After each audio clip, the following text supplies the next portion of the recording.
नमस्कार साथियों, मेरा नाम अरशद अली है। साथियों, आज मैं एक ऐसी ग्रेट पर्सनैलिटी से आपको रूबरू कराना चाहता हूँ, एक ऐसी शख्सियत से आपका सामना कराना चाहता हूँ जिन्होंने ताउम्र संघर्ष करते हुए इस टीचिंग प्रोफेशन में एक ऐसा मुकाम स्थापित किया है कि जो बच्चों की ज़िंदगी संवारने में कामयाब हो रहा है। एक ऐसी शख्सियत के बारे में आपको बताना चाहूँगा जिन्होंने लगभग 30 सालों से इस टीचिंग फील्ड में अपना नाम कमाया है और बच्चों को अच्छे अच्छे पदों पर पहुंचाया है। मैं बात कर रहा हूं बड़ौद क्षेत्र के तोमर क्लासेज ऑफ मैथमेटिक्स के डायरेक्टर संजीव सर की। सर, बहुत बहुत स्वागत है आपका हमारे इस खास शो में। धन्यवाद। दोस्तों, आज संजीव सर से हम बात करेंगे उनके पूरे करियर के बारे में, उनकी लाइफ के बारे में, स्ट्रगल उन्होंने क्या क्या किया उसके बारे में विस्तार से हम जानने वाले हैं। तो आज आप ये इंटरव्यू पूरा देखना, इसे मिस मत करना। सर, सबसे पहला सवाल मेरा आपसे ये है कि आपका जो एजुकेशनल बैकग्राउंड है वो क्या है? मैंने 12वीं क्लास यहीं बड़ौद से वीर स्मारक इंटर कॉलेज से करी है जी। 10वीं 12वीं क्लास में मैं एक अच्छा स्टूडेंट रहा हूँ। उस समय बड़े कम परसेंटेज आया करती थी, लेकिन उस समय भी मैंने 10वीं क्लास में 67% मार्क्स पाए थे और 12वीं क्लास में भी 60+ मेरा परसेंटेज रहा है। जी सर। उसके बाद मैंने 12वीं के बाद इंजीनियरिंग में जाने की कोशिश करी है। जी सर। देहरादून से मैं AMI करने गया था। AMI का मतलब होता है associate membership institution of engineering से। जी सर। ये BE के इक्विवेलेंट उस समय होता था, आज ये BTech कर दिया गया है। जी सर। लेकिन घर की जो इकोनॉमिक कंडीशन थी बहुत अच्छी नहीं थी। मैंने 2 साल वहाँ पार्ट A पूरा करा है। पार्ट B करने के लिए बहुत टाइम लगना था, तो कोचिंग दूसरी जगह करना पड़ता, दिल्ली जाके करना पड़ता। जी सर। तो फैमिली प्रॉब्लम की वजह से मैं उसे पूरा नहीं कर पाया। 3 साल के बाद मैं वापस फिर यहाँ बड़ौद में आ गया।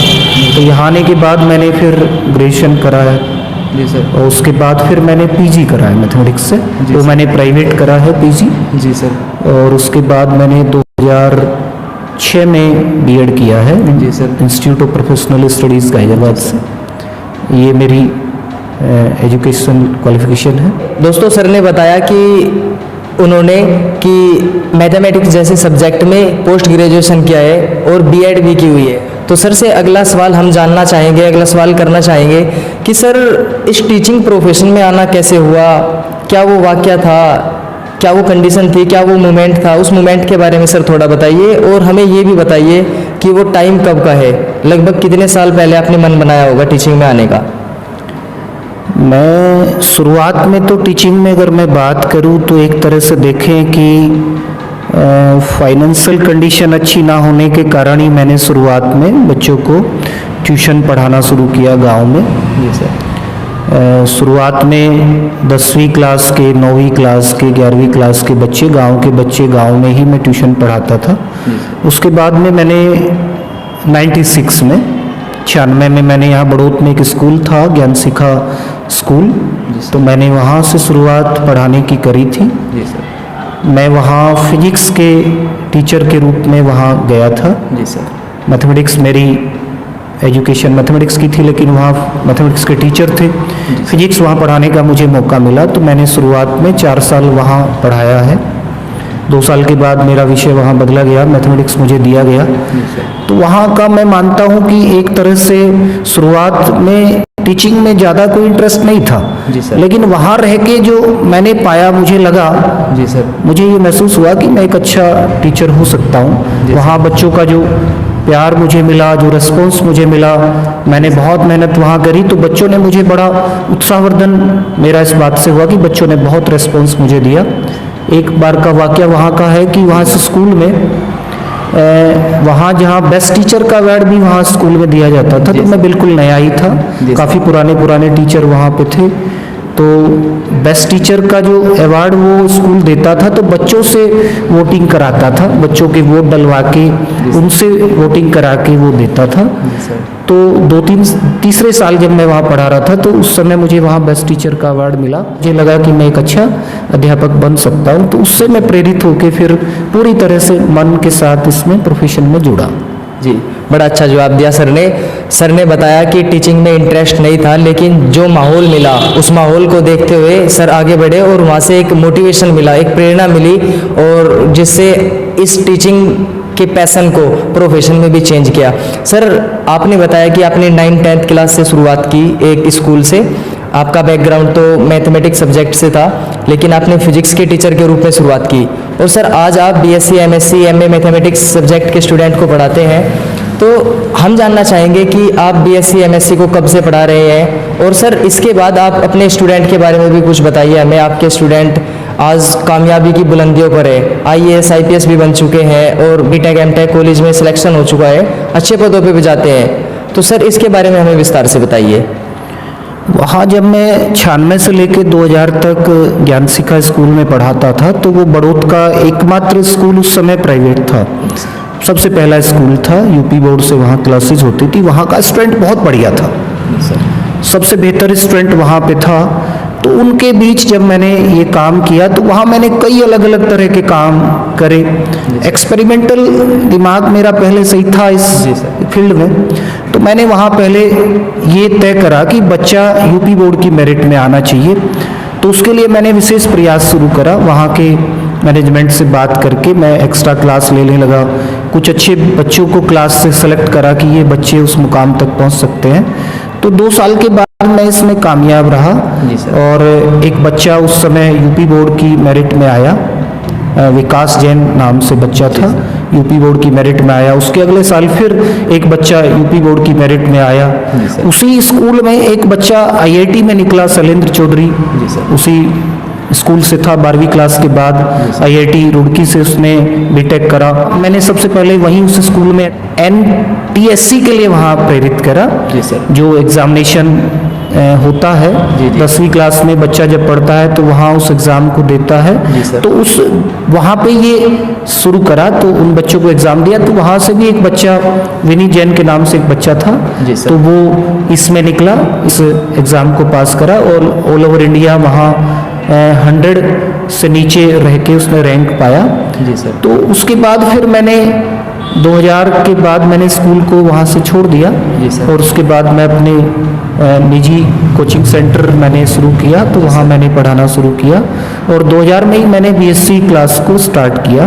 12वीं क्लास भी उस समय मैं लेता था, और बीएससी मैंने शुरुआत 2000 में ही की है। बीएससी क्लास को पढ़ाना 2000 से स्टार्ट किया है।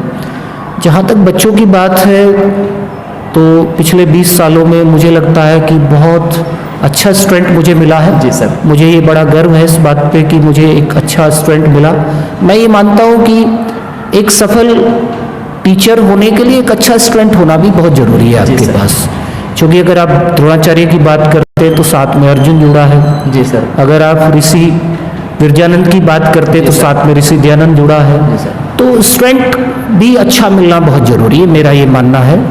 तो ये मेरे लिए बहुत अच्छा रहा कि मुझे लगातार अच्छा स्टूडेंट मिलता रहा जिन पे मैंने काम किया।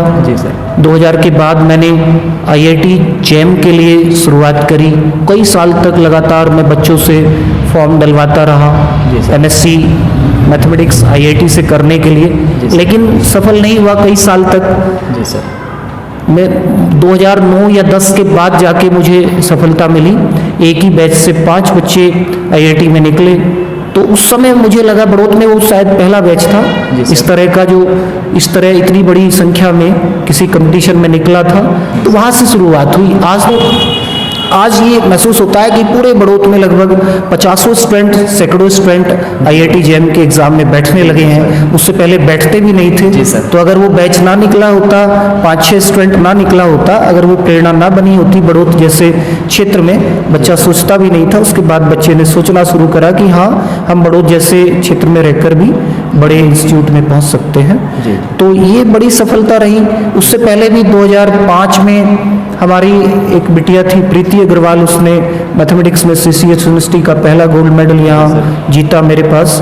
उसके बाद तो लगातार हमने 9-10 गोल्ड मेडल इस फील्ड में पाए। अक्षय राणा था, ओवरऑल बीएससी का मिला, मैथमेटिक्स का मिला। प्रीति पवार थी, उसको मैथमेटिक्स में, फिजिक्स में दोनों में मिला। और बहुत सारे स्टूडेंट, कनिका वर्मा उसको 92% के साथ मिला, 87% अक्षय राणा। तो इस तरह की परसेंटेज बहुत ज़्यादा बढ़ती रही, और बच्चों ने अच्छा काम किया, तो मुझे भी इस बात से बड़ा कॉन्फिडेंस मिला। तो मैं भी अच्छा काम करना शुरू करा और ठीक बच्चा मुझे मिलता रहा, तो ये बड़ा प्राउड मुझे इस बात पे है। बड़ा अच्छा महसूस होता है दोस्तों जब हमारे स्टूडेंट कामयाब होते हैं, और एक गुरु के लिए, एक टीचर के लिए इससे बड़ी बात कोई नहीं हो सकती कि उसका एक स्टूडेंट, उसका एक बच्चा अच्छे लेवल पे है और कामयाबी की ओर अग्रसर है। दोस्तों सर ने हमें बताया कि सर ने जैम वाले स्टूडेंट को पढ़ाना शुरू किया। दोस्तों मैं आपकी जानकारी के लिए बता दूं कि जैम एक MSc में एडमिशन के लिए एंट्रेंस टेस्ट होता है, एक टेस्ट होता है जिसके बेस पे आप किसी अच्छे IIT या NIT कॉलेज में एडमिशन कर पाते हैं, अपना आपको दाखिल करा पाते हैं। सर ने उसकी कोचिंग बच्चों को कराना शुरू की और 5-6 बच्चों से शुरुआत की, और आज बच्चे, सैकड़ों बच्चे IIT जैम की तैयारी करते हैं और सिलेक्शन पा रहे हैं। सर अब हम आपसे जानना चाहेंगे कि जो आपका ये बड़ौत में तोमर क्लासेज ऑफ मैथमेटिक्स के नाम से इंस्टीट्यूट है, सर मैंने काफ़ी इंस्टीट्यूट देखे हैं बड़ौत में, कोई भी इंस्टीट्यूट या कोई भी कोचिंग सेंटर ऐसा नहीं है कि जो कल्चरल एक्टिविटी कराता हो, और आप बड़ी संख्या में स्टूडेंट को बुला के, जो भी आपके जितने भी तक टोटल स्टूडेंट होते हैं, एक फंक्शन कराते हैं साल में एक बार, और डिबेट वगैरह भी कराते हैं। और जैसे आप स्पेशली मैथमेटिक्स सब्जेक्ट के टीचर हैं, तो सर ऐसा मुझे कोई टीचर नहीं मिला जो मैथमेटिक्स सब्जेक्ट का टीचर इन चीज़ों में रुचि रखता हो, और अधिकतर मैंने देखे नहीं है सर मैथमेटिक्स सब्जेक्ट के टीचर। सर उस बारे में कुछ बताइए, आप ऐसा क्यों कराते हैं कल्चरल एक्टिविटी, और उनकी पढ़ाई पे कुछ फ़र्क नहीं पड़ता क्या, या उन लोगों को क्या जवाब देना चाहेंगे जो मानते हैं कि ये कल्चरल एक्टिविटी बेकार की चीज़ है, ये ऐसा नहीं होना चाहिए, इसके बारे में सर विस्तार से बताइए कुछ। मुझे लगता है कि किसी भी स्टूडेंट की एजुकेशन जब तक कंप्लीट एजुकेशन नहीं होगी तो वो ज़्यादा आगे नहीं जा सकता। जी सर। कंप्लीट एजुकेशन में जो चीज़ें आती हैं वो खाली पढ़ाई ही नहीं आती कि आप खाली आपने मैथ साइंस पढ़ लिया तो आपकी एजुकेशन कंप्लीट हो गई है। मुझे ऐसा लगता है कि कंप्लीट एजुकेशन के लिए आपको अच्छा बोलना भी आना चाहिए, आपका ग्रुप डिस्कशन भी बढ़िया होना चाहिए, सारी चीज़ें, सारी अदर एक्टिविटीज़ आपके पास जब तक नहीं होगी तब तक आप कामयाब नहीं हो सकते। यदि कल आपको IIM पहुंचना है तो ग्रुप डिस्कशन से गुजरना पड़ेगा, कल आप CDS आप जाना चाहते हैं तो SSB देंगे तो वहाँ आपको लगातार एक अच्छा बोलने की ज़रूरत है। तो ये चीज़ मैंने कुछ समय के बाद महसूस करी। जी मैंने जब मैं पढ़ता था तो मैं भी क्लास में रहते हुए अच्छा बोल नहीं पाता था, तो ये कमी मैंने महसूस करी। तो मैंने सोचा कि मैं अपने आने वाले बच्चों के लिए जो मेरे पास आते हैं तो इस कमी को दूर करने की कोशिश करूँगा। तो ये एफर्ट मैंने करना शुरू करा और इसमें मैंने बहुत कुछ काम करा, और मैं लगातार अपने इस इंस्टीट्यूट में हर साल कई सारी क्विज का आयोजन करता हूँ, कई सारी डिबेट्स कराता हूँ हर साल, कई सारे 1-2 सेमिनार भी हर सेशन में कराता हूँ, और एक एनुअल फंक्शन तो हर साल बच्चों को कराता हूँ जो एक फेयरवेल प्रोग्राम के रूप में भी होता है और एनुअल फंक्शन के रूप में भी होता है। तो इससे बच्चों को इतना फ़ायदा मिला कि मेरे पास से निकलने वाला बच्चा लगभग बहुत अधिक परसेंटेज में बच्चा बोलना सीख गया है। तो ये अगर मैं नहीं करता तो मुझे लगता है कि बच्चे की एजुकेशन पूरी नहीं होगी, तो मुझे लगता है कि वो इतने आगे तक नहीं जा पाएगा। तो इस कमी को महसूस करते हुए मैंने ये काम किया है। जहाँ तक बात दूसरों के कहने की है तो मैंने इस पर ज़्यादा ध्यान नहीं दिया, इस बात पे ज़्यादा विचार नहीं करा कि वो क्या कह रहे हैं। मुझे लगा कि ये अच्छा काम है तो मुझे करना चाहिए, और इसका फ़ायदा यदि बच्चों को मिल रहा है तो निश्चित रूप से मुझे ये करना चाहिए। तो इस विषय पे मैंने ज़्यादा ध्यान उस पर नहीं दिया वो क्या कह रहे हैं। हाँ, ये मुझे लगा कि रेस्पॉन्स बच्चों का आ रहा है, फ़ायदा इससे बच्चों को मिल रहा है, तो इसलिए मैं लगातार इस काम को करता रहा और आज भी ये जारी है, और मैं कोशिश करूँगा कि आगे भी ये सब चलता रहे जिससे बच्चों को ये फ़ायदा मिलता रहे। दोस्तों मैं सर के कुछ स्टूडेंट से मिला और सर ने अभी एक बैच छोड़ा है, तो उन बच्चों से मैंने बात की तो कि आपका क्या लक्ष्य है। मैं कुछ स्टूडेंट से बात कर रहा था तो एक स्टूडेंट मुझे मिला, उस स्टूडेंट ने क्या कहा कि मुझे सर जैसा टीचर बनना है, जैसा सर पढ़ाते हैं मुझे इतना अच्छा पढ़ा के दिखाना है। उन्हें क्या खास क्वालिटी अपने अंदर अपनानी चाहिए जिससे कि वो भी एक बेहतर टीचर बन सके, एक राष्ट्र निर्माता बन सके, और किस तरह से बच्चों का एजुकेशन इम्पार्ट करा सके। उसके लिए पहले तो मुझे लगता है कि भाई एक अच्छा अध्यापक होने के लिए जरूरी है कि आपके अंदर कई सारे स्किल होने चाहिए। जी सर। एक तो आपकी एक्सप्लेनेशन का जो मेथड है आपका वो बहुत अच्छा होना चाहिए। तो इसमें भी मैं जैसे अभी पहले बात कर रहा था कि आपको एक अच्छा बोलना आना चाहिए। जी सर। तो ये बात बहुत जरूरी है टीचर के लिए। अच्छा, आप एक अच्छे मोटिवेटर होने बहुत जरूरी है। मेरा ये मानना है कि एक अच्छा अध्यापक वही है जो बच्चों को प्रोत्साहित करता है, बच्चों को प्रेरणा देता है। मैं लगातार अपनी सारी क्लासेस में बच्चों को प्रेरणा देने का ही काम विशेष रूप से मेरा रहता है, क्योंकि अगर किसी इंसान का जीवन यदि कोई परिवर्तित कर सकता है तो वो कोई या तो बात होती है या कोई वाक्य होता है। जी सर। बातों से ही परिवर्तित होता है, जी सर। किसी इंसिडेंट को देख के परिवर्तित होता है, किसी बात को सुन के जीवन बदल जाता है। आप बहुत इतिहास में पीछे जाके देखें, महावीर स्वामी इसका एक उदाहरण है, गौतम बुद्ध इसका उदाहरण है, विरजानंद का शिष्य महर्षि दयानंद इसका उदाहरण है। तो इतिहास में ऐसे बहुत आपके वो मिलेंगे, वाक्य मिलेंगे कि जो सुन के या देख के परिवर्तित हुए। तो मुझे लगता है कि एक अच्छे अध्यापक को एक अच्छा मोटिवेटर होना भी बहुत जरूरी है। सर, हम बागपत ज़िले में रहते हैं, आपका जो कोचिंग इंस्टीट्यूट है वो बड़ौत में है, और स्टूडेंट के मन में या अभिभावकों के मन में भी कहीं ना कहीं ये मानना है कि हमारे इस फील्ड का, हमारे इस एरिया का जो स्टूडेंट है वो पुलिस फौज के बारे में ज़्यादा सोचता है, हाई एजुकेशन के बारे में नहीं सोच पाता, जैसे कि बीएससी, एमएससी या आगे पीएचडी वगैरह कर रहा हो। तो एक पुलिस या फौज के बारे में सोच के रहना, हालांकि वो बुरे नहीं है, वो फील्ड उनमें भी जाना चाहिए, लेकिन वो सोच को कैसे हराए हम कि अच्छी एजुकेशन शिक्षा हासिल करे, बीएससी एमएससी भी करे, हाईली क्वालिफाइड भी हो। ये सोच बनी हुई है हम इस दायरे के लोगों की। तो इसके बारे में कुछ बताइए सर। मुझे लगता है कि ये लोगों की ये अवधारणा बिल्कुल गलत है। बड़ौत जो रहा है पहले से ही एजुकेशन का एक बड़ा पॉइंट रहा है। अगर बहुत पहले से देखें तो जाट कॉलेज का एक बड़ा नाम है एग्रीकल्चर के क्षेत्र में, बहुत दूर दूर से बच्चे यहाँ पढ़ने के लिए आते थे। फिर यदि उसके बाद की बात करें तो मुझे लगता है कि बड़ौत से जितने आईएएस पिछले काफ़ी लंबे समय से यहाँ से निकले हैं, तो मुझे लगता है कि अगर डिस्ट्रिक्ट बांटे जाएं, पूरे देश की बात करें और उनके डिस्ट्रिक्ट की बात करें और यहाँ की आबादी की बात करें, तो मुझे लगता है कि अपने जो शेयर है बागपत का उससे बहुत ज़्यादा यहाँ का हिस्सा है। तो इस कारण से मैं कह रहा हूँ कि लोगों की ये अवधारणा बिल्कुल गलत है कि यहाँ का बच्चा पुलिस और फोर्स में ही ज़्यादा जाता है। हायर एजुकेशन में, टेक्निकल एजुकेशन की बात करें, मेडिकल फील्ड की बात करें, यूपीएससी की बात करें, एसएससी की बात करें, आप किसी भी फील्ड की बात करिए, हर फील्ड में अपने शेयर से कहीं ज़्यादा इसका हिस्सा है, अपने हिस्से से कहीं ज़्यादा इसका प्रतिनिधित्व है। अभी पिछले दिनों ही आप देखें, पिछले साल की अगर बात करें तो यूपीएससी का जो रिजल्ट आउट हुआ है, अभी बागपत डिस्ट्रिक्ट के 4 कैंडिडेट यूपीएससी में 990 में 4 हैं। जी सर। तो मुझे नहीं लगता कि ऐसी कोई बात है। अगर आप इंजीनियरिंग की बात करें, आईआईटी जेईई की बात करें, तो वहाँ भी हमारा बच्चा है। आप किसी भी आईआईटी में चले जाइए, मुझे नहीं लगता कि बड़ौत का कोई बच्चा वहाँ पीएचडी कर रहा हो, एमएससी कर रहा हो, बीटेक कर रहा हो, एमटेक कर रहा हो, जरूर मिलेगा।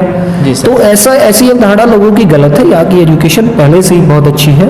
पिछले दिनों आपने देखा है यूजीसी के चेयरमैन वेद प्रकाश तोमर जी बावली गांव से थे। बिल्कुल सर। तो यूजीसी को चलाने वाला अगर बड़ौत फील्ड से हो सकता है, तो हमारे क्षेत्र के सांसद हमारे डॉक्टर सत्यपाल सिंह कमिश्नर रहे हैं, यही गांव में पढ़ के और यहीं की एजुकेशन पा के रहे हैं। और बहुत सारे लोगों को मैं जानता हूँ। हमारे मैं जब ज्ञानसिका स्कूल में पढ़ाता था तो उस समय वहाँ एक प्रोफेसर पांडे सुभाष नगर में रहते थे, जाट कॉलेज में थे, उनके दोनों बेटे आईएफएस है। अगर आप बात करें यहाँ ज्योत्सना मैडम जैन कॉलेज में है, उनका एक बड़ा बेटा एम्स से डॉक्टरी करके बाहर अमेरिका में डॉक्टर है, और छोटा बेटा अभी फिलहाल आईपीएस है, एसपी नोएडा है, वैभव पांडे। तो ऐसा नहीं है, यहाँ बिल्कुल हर फील्ड में अगर आप बात करेंगे बीटीसी की लिस्ट की, सबसे ज़्यादा बड़ौत की जाती है। अगर आप किसी भी आप टीचिंग में चले जाइए, आप टीचिंग के किसी भी फॉर्म की बात करें, कोई भी मेरिट पे जब कोई भी भर्ती होती है तो मुझे लगता है कि पूरी ऊंची लिस्ट, सबसे ऊंची लिस्ट बड़ौत क्षेत्र की जाती है। तो एजुकेशन में तो यहाँ पहले से ही बहुत आगे हमारे यहाँ का बच्चा है और आज भी बहुत बढ़िया कर रहा है, और आशा है कि आगे आने वाले समय में बहुत बढ़िया करेगा, ये मुझे पूरी उम्मीद है। सर, आप लगभग 20-25 सालों से इस एजुकेशन से जुड़े हुए हैं, और 20-25 साल की अगर हम पहले की बात करें तो माहौल बिल्कुल ही अलग होगा। लेकिन अगर आज के टाइम की बात करते हैं तो काफ़ी चेंज आ चुका होगा। किस तरह से देखते हैं इस बदलाव को, और आज का स्टूडेंट भी किस तरह से बदला है पहले के मुकाबले? स्टूडेंट की क्या खास बात आपको लगी? हाँ, आज काफ़ी बदलाव एजुकेशन में आया है। पहले मैं देखता था, जब मैं जैन कॉलेज में पढ़ता था तो हमारी क्लास में 2 लड़कियाँ 3 लड़कियाँ मैथमेटिक्स में बहुत कम जाती थी, बीएससी में बहुत कम जाती थी। आज मैं देखता हूँ कि आप मेरे बैचेज में आप देखें तो मुझे लगता है कि 70% लड़कियाँ हैं और 30% लड़के हैं। जी सर। तो बेटियों की एजुकेशन में काफ़ी चेंज आया है, लड़कियां पढ़ने लगी है। आप जैन कॉलेज में जाइए एमएससी में, 60 सीटें वहाँ हैं। मुझे लगता है कि 50 से ज़्यादा लड़कियां एमएससी मैथमेटिक्स में जैन कॉलेज में है। पहले 1 या 2 हुआ करती थी, आज 50 के आसपास है। तो निश्चित रूप से एजुकेशन में बहुत बड़ा चेंज आया है, पूरे भारत में चेंज आया है, तो निश्चित रूप से बागपत में भी आया है। स्टूडेंट काफ़ी प्रयास करने लगा है, अच्छा सोचने लगा है, ऊंची बातें करने लगा है, ऊंची सोच उसकी हुई है। तो निश्चित ही बागपत में भी चेंज आया। एजुकेशन में बहुत सारे नए इंस्टीट्यूट आए हैं, बहुत सारे पब्लिक स्कूल आए हैं, बहुत सारे टीचर आए हैं। तो निश्चित रूप से इससे बहुत बड़ा परिवर्तन आप बागपत डिस्ट्रिक्ट में महसूस करते हैं, ये मैं भी महसूस करता हूँ, बदलाव हुआ है। जी सर। तो सर अगर हम बात करते हैं विदेशों की, जो फॉरेन कंट्रीज़ है उनका जो एजुकेशन सिस्टम है बहुत अच्छा है, उस मुकाबले का हमारे देश का एजुकेशन सिस्टम नहीं है। काफ़ी बदलाव हुआ है, हम उन्नति की ओर अग्रसर है, लेकिन आपको क्या लगता है कि क्या क्या चेंज होने चाहिए? और अच्छाइयाँ तो है हमारे एजुकेशन सिस्टम में, लेकिन कई खामियां भी है। इंटर कॉलेज की बात करें या डिग्री कॉलेज की बात करें, कई दिक्कतों का सामना करना पड़ता है स्टूडेंट को, तो उसके बारे में क्या कहना चाहेंगे? अगर सर आपको भी मौका मिलता है तो आप क्या चेंज लाने की कोशिश करेंगे? एजुकेशन में मुझे लगता है कि हम भारत में उतना अच्छा नहीं कर पा रहे जितना हमको करना चाहिए। हमारा तो भारतीय इतिहास रहा है, नालंदा, तक्षशिला, ऋषि पतंजलि, आर्यभट्ट, बरामीर, बहुत पुराना इतिहास भारतीयों का रहा है। अब्दुल कलाम आज़ाद को ले सकते हैं, रविंद्रनाथ टैगोर को ले, लेकिन वर्तमान में एजुकेशन में हम उतना अच्छा नहीं कर पा रहे हैं दूसरे देशों के मुकाबले। जी सर। तो मुझे लगता है कि इसमें काफ़ी परिवर्तन की जरूरत है। जी सर। एक तो ये जो हमारा गवर्नमेंट का जो सिस्टम है, जी सर, एजुकेशन का जो सिस्टम गवर्नमेंट वाला है, वो ज़्यादा प्रभावशाली काम नहीं कर पा रहा। जी सर। मैं जो महसूस करता हूँ, जी जी। आप प्राइमरी एजुकेशन को देखिए, आप सेकेंडरी एजुकेशन को देखें, या आप हायर एजुकेशन को, टेक्निकल एजुकेशन को देखें, तो बहुत अच्छा उसमें नहीं कुछ हो पा रहा है। जी सर। तो मुझे लगता है कि इसमें काफ़ी परिवर्तन होना चाहिए। प्राइमरी एजुकेशन की जहाँ तक बात करें, अब प्राइमरी एजुकेशन पे सरकार इतना बड़ा खर्चा करती है, लेकिन बच्चे को वो एजुकेशन नहीं मिल पाती जो उसको मिलनी चाहिए। कई बार हम ये विचार करते हैं, मैंने भी कई बार ये महसूस करा है, तो ये पाया है कि प्राइमरी एजुकेशन पे या माध्यमिक स्तर पे या हायर स्तर पे जितना खर्च हम कर पा रहे हैं, बच्चों पे जितना खर्चा कर रहे हैं, वो हमको आउटपुट उतना नहीं मिल रहा है जितना खर्च गवर्नमेंट कर रही है। तो मुझे लगता है कि इसमें गवर्नमेंट को काफ़ी प्रयास करने की जरूरत है। इंस्टीट्यूट की जहाँ तक बात है, हाँ, बागपत में अच्छे इंस्टीट्यूट पिछले दिनों आए हैं और भी बेहतर आने चाहिए। भाई कोई मेडिकल कॉलेज यहाँ मिले तो उससे मुझे लगता है काफ़ी बदलाव आएगा। इंजीनियरिंग कॉलेज कोई गवर्नमेंट का आए तो उससे काफ़ी बदलाव आएगा। फिलहाल अभी केंद्रीय विद्यालय यहाँ बागपत में हमारे माननीय सांसद जी के प्रयास से यहाँ खुला है, तो उससे काफ़ी चेंज आएगा।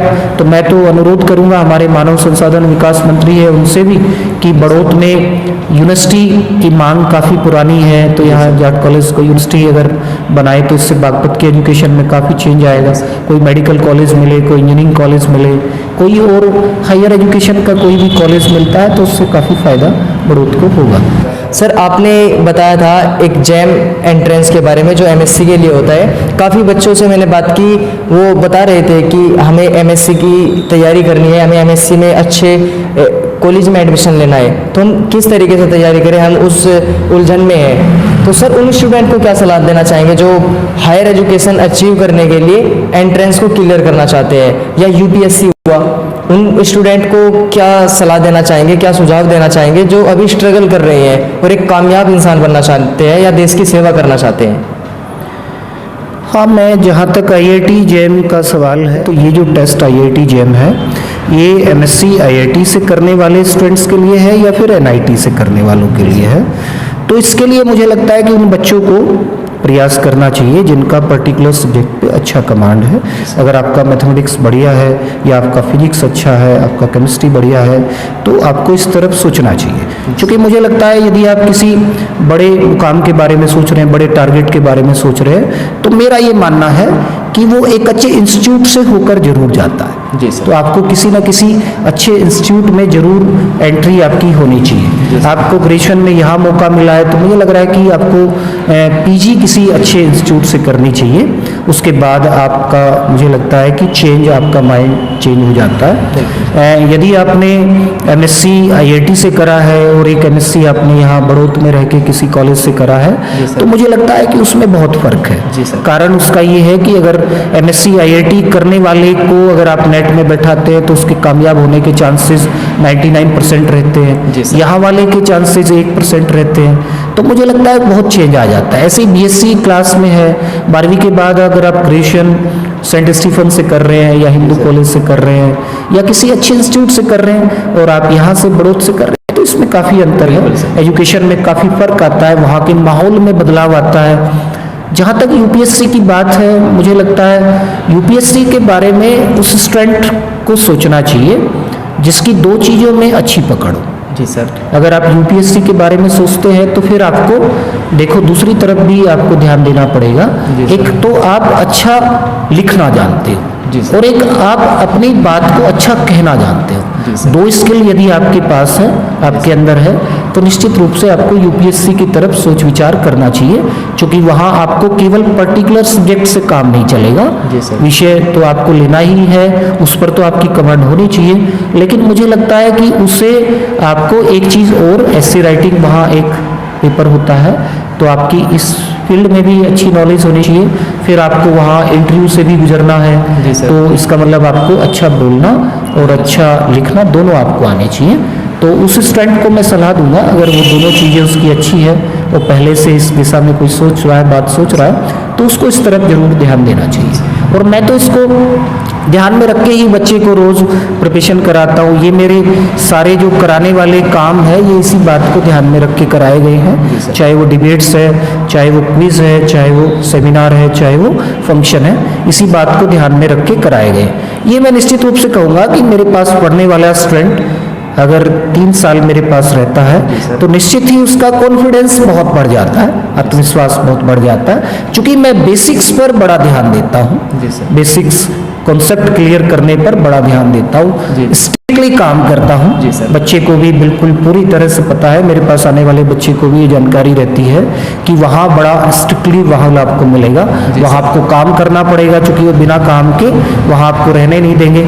तो निश्चित रूप से मैं समझता हूँ कि इस फील्ड में बच्चा, मैं इसी बात को ध्यान में रख के काम कर रहा हूँ। और मेरा एक स्टूडेंट पिछले दिनों अभी इस साल UPSC एग्ज़ाम में प्री एग्ज़ाम पास करा है, अक्षय पवार बच्चा है, वो इसरो में साइंटिस्ट है, जियोलॉजिकल साइंटिस्ट है, M.Tech उसने IIT रुड़की से करा है, उसके बाद वो इसरो में साइंटिस्ट है। एक बच्चा सरूरपुर से है, मनोज कुमार है, वो भी इसरो में जियोलॉजिकल साइंटिस्ट है। और अक्षय ने अभी CSET एग्ज़ाम UPSC का प्री एग्ज़ाम पास करा है और वो अभी मेन एग्ज़ाम में बैठना है, पहला अटेम्प्ट उसका है। मुझे लगता है, मैं पूरा कॉन्फिडेंट हूँ कि वो जरूर इस फील्ड में जरूर इसको निकालेगा, वो बहुत अच्छा काम कर रहा है। और विशेष रूप से मैं ये बात भी कहना चाहूँगा, यहाँ आपके साथ शेयर करूँगा कि मैथमेटिक्स से वो बैठ रहा है, ये बड़ी बात है, क्योंकि मैथमेटिक्स से बैठने वाला बहुत कम होता है, कम ही स्टूडेंट UPSC के एग्जाम में मैथमेटिक्स से बैठ रहा है। लेकिन अभी मैं कुछ दिनों पहले उससे बात कर रहा था तो वो बता रहा था कि सर अभी पिछले दिनों मैथमेटिक्स से बैठने वाले स्टूडेंट्स की संख्या बहुत बड़ी है, तो ये हमारे लिए अच्छी खबर है, मेरे लिए और सभी मैथमेटिक्स वालों के लिए। जी सर, बड़ा अच्छा जवाब दिया कि मैथमेटिक्स सब्जेक्ट के जो स्टूडेंट होते हैं वो भी काफ़ी आगे जा सकते हैं। और सर एक क्वेश्चन यहाँ पे और भी निकल के आता है कि हज़ारों बच्चे हैं हमारे देश में, लाखों बच्चे हैं कि जो फाइनेंशियली कंडीशन की वजह से नहीं पढ़ पाते, और मन में उनके दिल में ये इच्छा होती है कि मैं भी पढ़ लिख के एक अच्छा इंसान बनूं और देश के काम आ सकूं, दुनिया के काम आ सकूं, और मैं भी अपनी स्किल को निखार सकूं। अपना मन मार के रह जाता है कि बस मुझसे एजुकेशन नहीं हासिल हो सकती, मैं विषम परिस्थितियों में कैसे आगे बढ़ूं। तो सर आप उन स्टूडेंट को कुछ सलाह दीजिए।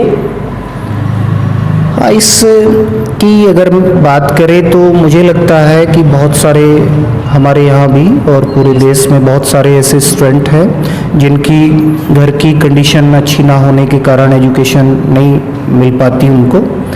तो ऐसे स्टूडेंट की अगर मैं बात करूँ, मैं अपने यहाँ बात करूँ, तो मैं हर साल 15-20 बच्चे ऐसे रहते हैं जिनकी एजुकेशन का मैं उनसे कोई फीस नहीं लेता। मेरे पास आज भी फिलहाल ही अगर तीनों सालों की बात करें तो 15-20 स्टूडेंट ऐसे हैं जो मैं उनसे फीस नहीं लेता। और मैं ये बड़ा अपने आप पर बड़ा गर्व महसूस करता हूँ कि मुझे मौका मिल रहा है कि एक ऐसे स्टूडेंट को पढ़ाने का। तो मैं ये अपना सौभाग्य मानता हूँ, इसमें कोई ऐसी बात नहीं है। मैं तो अपने बच्चों से बिल्कुल स्पष्ट रूप से कहता हूँ कि अगर आपका पढ़ने का मन है और आपकी इकोनॉमिक्स कंडीशन इकोनॉमिकली ज़्यादा अच्छी नहीं है तो बेहिचक आप मुझसे कहिए, ये तो मेरा सौभाग्य है कि मैं इस पर काम कर सकूं। क्योंकि मैंने अपनी लाइफ में ये सब चीज़ें देखी हैं, मैं इनसे वाकिफ़ हूँ। तो मैं नहीं चाहता कि कोई भी बच्चा ऐसा रहे कि जो इकोनॉमिक कंडीशन अच्छी होने के कारण पढ़ ना पाए। जी सर। तो ये तो होना चाहिए। लेकिन एक बात मैं इसके साथ ये भी ज़रूर कहूँगा जी सर कि गरीब होना अभिशाप नहीं है। जी सर। मैं ये मानता हूँ। जी सर। लेकिन काम करना जरूरी है। जी। अगर आप काम करना चाहते हैं, आपका मन है पढ़ने का, तो मुझे लगता है कि कोई ना कोई आपके लिए मिल जाएगा, आपको कोई ना कोई सहारा मिल जाएगा। देश में समाज में आज भी अच्छे लोगों की कमी नहीं है। आप देखते हैं बहुत सारे ऐसे लोग हैं, बहुत सारे ऐसे इंस्टीट्यूट हैं, बहुत सारे ऐसे संगठन हैं जो लगातार इस पर काम करते हैं। यदि आप मेहनती हैं, कर्मशील हैं और आप में योग्यता है तो साधन संसाधन मुझे लगता है कि उसमें एजुकेशन को पूरी करने में, मुकाम को हासिल करने में आड़े नहीं आते। क्योंकि इतिहास बताता है कि संघर्ष करने वाले का कभी पीछे नहीं रहता, वो निश्चित रूप से अपना मुकाम हासिल करता है। तो मुझे लगता है कि इस बात को यदि देखा जाए तो एजुकेशन पूरा करने में अगर वो कर्मशील है, अच्छा काम करता है, तो मुझे लगता है कि वो अपने मुकाम को पा लेता है। जी सर। सर हमारा अंतिम सवाल और आपसे ये है कि जब बच्चा बीएससी में होता है या ग्रेजुएशन पोस्ट ग्रेजुएशन के दौरान उस पर घर वाले भी कुछ दबाव बनाते हैं, अभिभावकों का एक प्रेशर अलग रहता है, इस अपने कॉलेज का प्रेशर अलग होता है, वो कोचिंग करता है कहीं उसका प्रेशर अलग रहता है। तो अभिभावक अपने बच्चे पर प्रेशर ना बनाए, उसको प्रेशराइज ना करे, तो अभिभावकों को क्या कहना चाहेंगे इस बारे में? हाँ, ये तो ज़रूर होना चाहिए कि दबाव में वो उतना अच्छा नहीं कर पाता, प्रेशर में वो इतनी ज़्यादा बढ़िया एजुकेशन नहीं पाता। तो मैं पेरेंट्स को यही कहूँगा कि आप बच्चे से बात करिए, उसकी बातों को जानिए, समझिए वो क्या करना चाह रहा है। अच्छा, फिर उसे मोटिवेट करिए, प्रेशराइज नहीं। जी सर। प्रोत्साहित करिए, उसे लाइन पर लगाइए। तो दबाव बनाने की बातें ठीक नहीं है। मैं लगातार अपने आने वाले बच्चों को भी कहता हूँ। एक चीज़ मैं यहाँ ये कहना चाहूँगा कि मन के साथ कोई भी काम करे तो वो शायद आदमी उसमें सफल होता है। अगर आप मन मार के किसी भी फील्ड में काम कर रहे हैं तो शायद वो उतना सफल नहीं हो पाता। एजुकेशन में भी यही चीज़ है। अगर आपने एजुकेशन में रह के अगर आप मन से काम नहीं कर रहे, जिस दिन आप एजुकेशन में रह के पूरे मन से काम करने लगेंगे तो निश्चित रूप से उस दिन सफल होंगे। क्योंकि ये कहा जाता है कि शेर में एक गुण होता है। जी सर। तो कहते हैं कि इंसान में वो गुण भी होना जरूरी है। शेर जो भी काम करता है अपनी पूरी ताकत के साथ करता है, 100% अपनी शक्ति को झोंक के काम करता है। तो मुझे लगता है कि अगर आप एजुकेशन में काम कर रहे हैं तो 100% ताकत लगाइए। आप में बहुत क्षमता है, आप में बहुत ताकत है, इंसान में इतनी शक्ति उस प्रकृति ने, उस ऊपर वाले ने दी है कि कोई ऐसा काम नहीं है जिसको वो ना कर पाए। बस ये है कि आप अपनी पूरी ताकत 100% अपना परफॉर्मेंस दीजिए तो निश्चित रूप से आप कामयाब होंगे। तो दोस्तों आज हम बात कर रहे थे तोमर क्लासेज ऑफ मैथमेटिक्स के डायरेक्टर संजीव सर से। सर ने बताया अपनी पर्सनल लाइफ के बारे में, स्टूडेंट को मोटिवेट करने के बारे में, आर्थिक स्थिति के बारे में बताया और स्टूडेंट कैसे मोटिवेट रहे, कैसे अपने लक्ष्य की ओर आगे बढ़ते रहे, इस बारे में सर ने विस्तार से बात की। दोस्तों सर अपने डेली रूटीन लाइफ में काफ़ी बिजी रहते हैं, काफ़ी व्यस्त रहते हैं, स्टूडेंट को पढ़ाते रहते हैं घंटों। तो दोस्तों हमारे लिए तो बड़ी बात यही है कि सर ने हम इतने बिजी रहते हुए हमारे लिए टाइम निकाला। सर इसके लिए आपका तहे दिल से बहुत बहुत शुक्रिया।